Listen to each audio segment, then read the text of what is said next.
In the far edges of known space, where the light of ancient suns fades into the black, there exists a world built not for peace, but for understanding the anatomy of power. The Galactic Academy of Predatory Science rises from that barren soil, a fortress of intellect and instinct combined. Every corridor hums with tension. The kind born from species who once hunted each other across galaxies, now forced to share classrooms and definitions of supremacy. Here, survival isn't theory, it's syllabus. Each race sends its finest apex to learn the universal principles of domination, strategy, and restraint. The air itself carries a Senate challenge. Every being within its walls has killed before or has been trained to. And yet, for all their brilliance, they all share one belief, that humanity, the newcomers from Forgotten Blue World, are too fragile to matter. Among them stands Velcrax, a creature of scales black as obsidian, eyes like liquid metal. His kind, the Veldar, perfected the hunt long before they learned speech. They communicate through precision, every word measured like the arc of a blade. He is not cruel by instinct. Cruelty to him is inefficiency. What matters is the pursuit of mastery, to understand the prey so deeply that it stops being prey and becomes revelation. Velcrax has no interest in the politics of the Council. He's here because the art of the hunt has grown dull. His ancestors brought down creatures that blotted out stars, and now, in peace, he finds only repetition. He seeks something new, something unpredictable, and that, fate whispers, is exactly what he will find. The day the human arrived, the Academy fell silent. The Council's announcement echoed to metallic halls like a joke told by a dead god. Exchange candidate from Sol 3, designation human. The laughter came not from humor, but disbelief. What could a human offer here, in a place where oxygen-breathing predators studied the mathematics of fear? Velcrax did not laugh. His nostrils flared once. Curiosity, faint but sharp. The word human lingered in his memory banks, attached to archive reports of a primitive war species. The kind that still bled when cut. The kind that built weapons not for need, but for imagination. He had seen a brief of their history once. Wars that consumed continents, inventions born from desperation, art shaped by pain. They fascinated him the way chaos fascinates symmetry. When the transport pod descended, every eye turned. From the mist of the decontamination field stepped a young figure. Unarmored, unarmed, almost disappointingly ordinary. His skin pale as frame light, and his gaze still. Not weak, just quiet. His name, as the log recorded, was Eli Moran. There was nothing remarkable in his posture, no arrogance or fear. He didn't even seem to notice the hostility around him. He simply observed. Each alien, each camera, each vibration of machinery, all cataloged behind that calm gaze. For the Council, this was an experiment in adaptability. For Velcrax, it was insult. Later, as the recruits gathered in the Hall of Equilibrium, the human stood alone at the edge, examining a kinetic sculpture depicting the evolution predation, a spiral of metal that twisted from fong to flame to silence. Velcrax approached him without sound, each movement perfect, each step deliberate. The human didn't turn. He spoke first, voice level, almost curious. "You're the one who volunteered to observe me." Velcrax's eyes narrowed. Observation requires interest. "I volunteered for accuracy." Eli smiled faintly. "Accuracy, then. What have you concluded so far?" "That you are prey pretending to think." "Maybe," Eli murmured. "But pretending is how prey survives long enough to evolve." There was no tension in his words, just an unsettling truth that slipped through logic like smoke. Velcrax said nothing, but something deep within him, something ancient, stirred. When the first trial began, the humans' odds were so poor that the instructors debated whether to intervene early. The simulation chamber expanded into a vast alien jungle, shifting terrain designed to test sensory adaptation and hunting efficiency. The Veldar excelled here. They could track heat signatures through stone, feel heartbeats through air. Eli walked in unarmed. No visible scanner, no armor, just a wristband translator blinking softly. The command AI initiated countdown, trial commencing in 5 units. Velcrax entered from the opposite side, silent, watching. The purpose was observation, but he already knew he would test this creature's limits himself. The simulation began. Through thick mists of bioluminescent fog, Eli moved with strange calm, not like a hunter nor a frightened target. He didn't hide.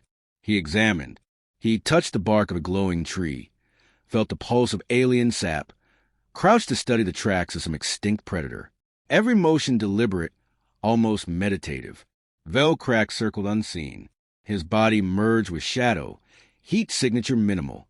From a branch high above, he watched the human kneel in a clearing. The instinct screamed, "Strike now." But he hesitated. The human wasn't afraid.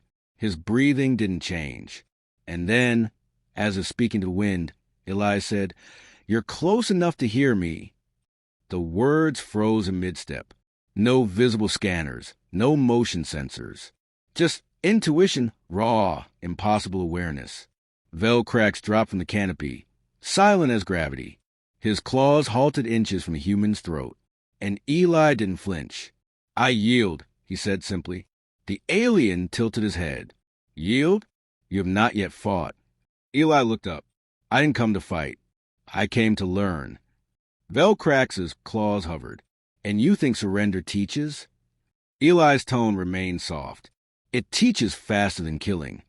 Silence stretched between them, not awkward but profound. Then Velcrax retracted his claws and stepped back.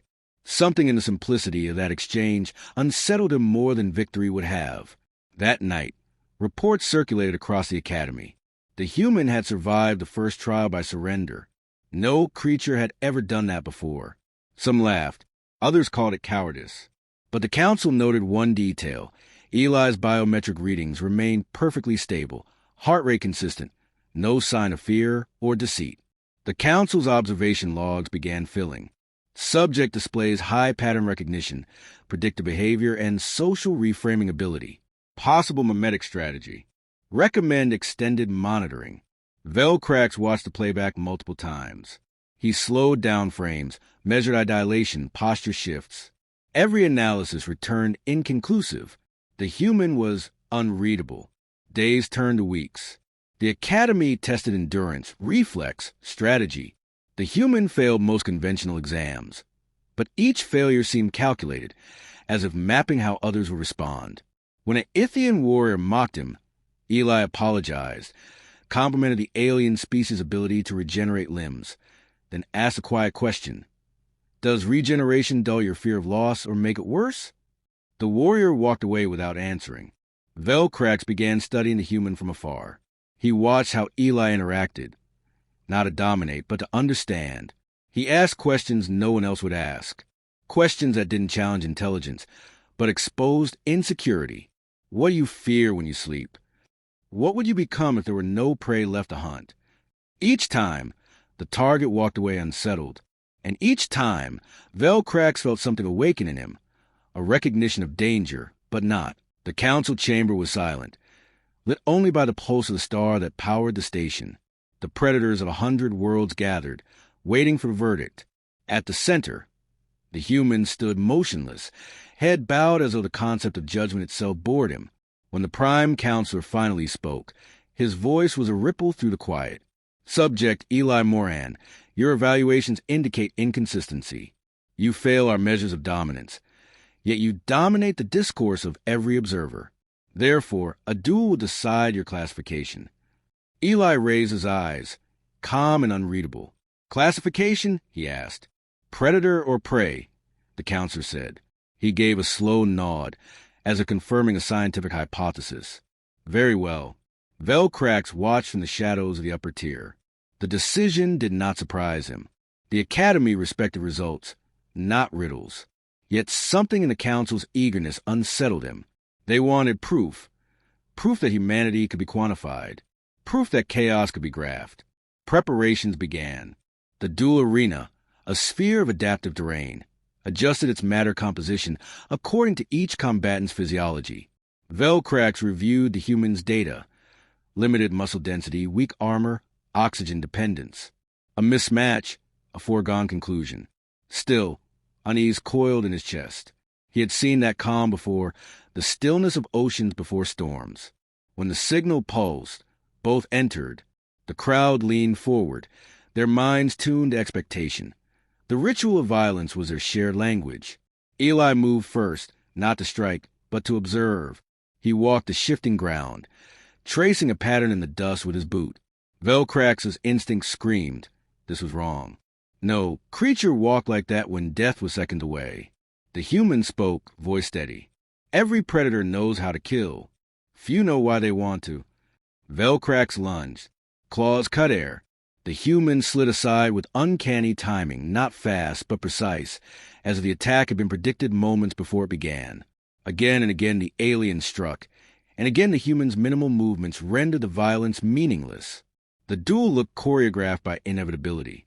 Finally, Eli stepped forward, close enough for breath to mingle with breath. He touched the side of Velcrax's jaw, almost gently. "You're efficient," he whispered, "but you listen to instinct like it's a god." Velcrax swung a fist meant to crush bone. It stopped inches short, halted by his own confusion. The human's eyes were unblinking mirrors.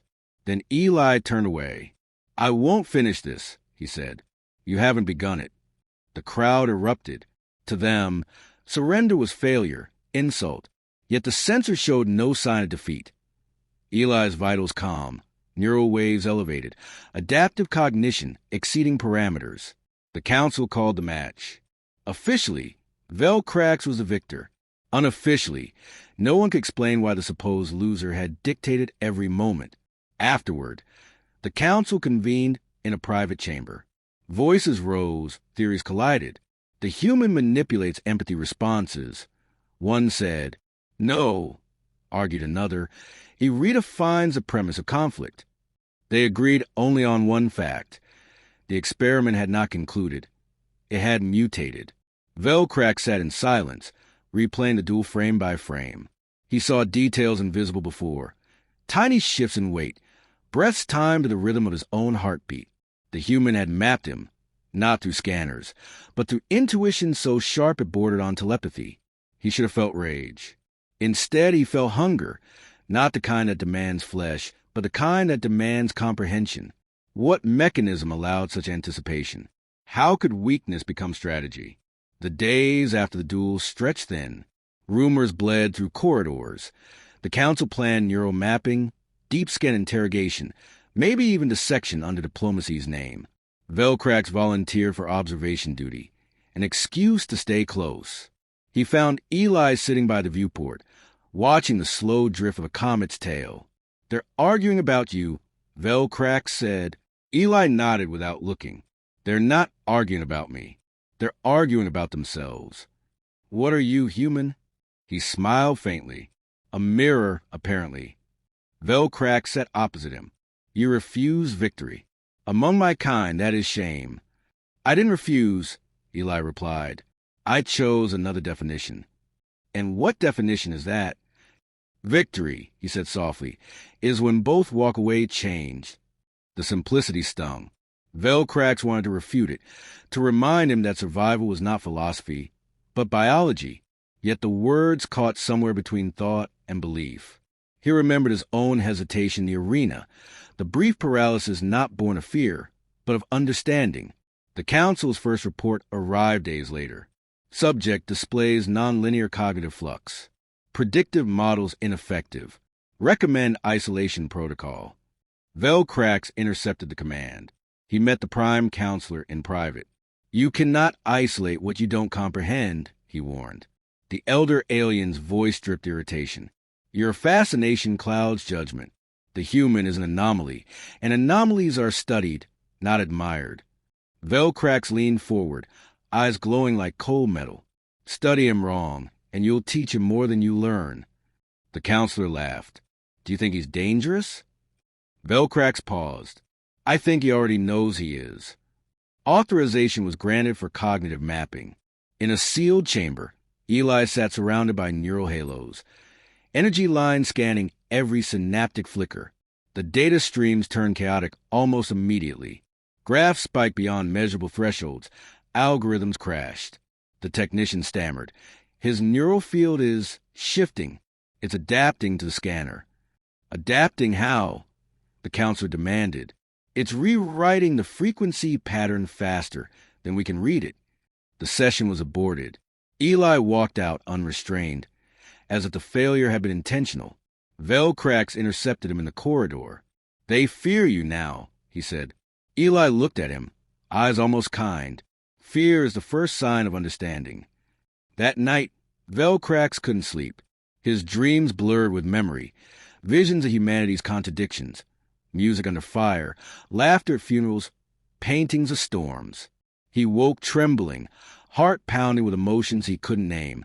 He accessed the archive again, searching for meaning. One file stood out, Philosophy, Paradox of Man. The text scrolled in ancient human script. We build because we know decay. We love because we know loss.